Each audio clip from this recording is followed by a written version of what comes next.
Program Gema Niaga Siswa menarik perhatian ramai pengunjung apabila berlangsung dengan meriah di dataran Fakulti Pengajian Islam Universiti Kebangsaan Malaysia.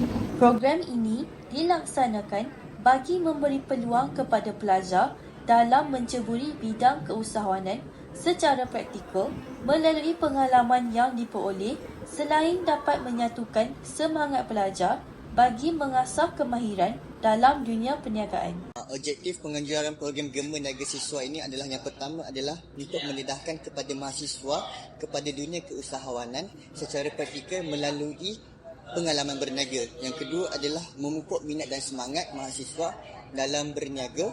Dan yang ketiga, dengan berniaga ini kita boleh mengasah komunikasi untuk menarik pelanggan-pelanggan untuk membeli di gerai masing-masing. Program ini dimeriahkan dengan penyertaan pelbagai jenis gerai makanan dan minuman yang telah menarik minat pengunjung yang hadir.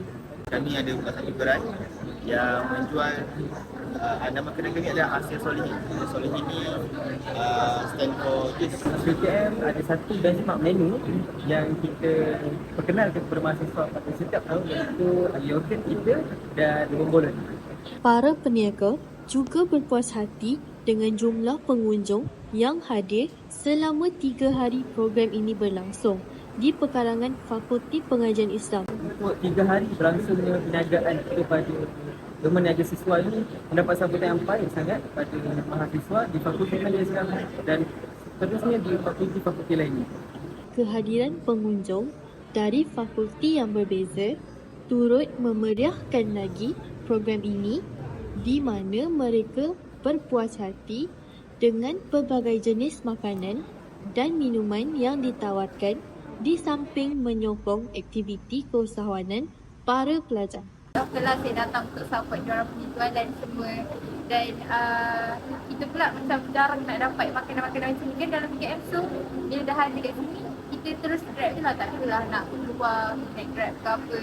Antara yang menarik perhatian tentang program ini adalah salah satu cara saya untuk menyokong lah jabatan jabatan di Fakulti Pengajian Islam untuk mereka mencari duit lah. Jadi saya sebagai one of diorang punya pemimpin.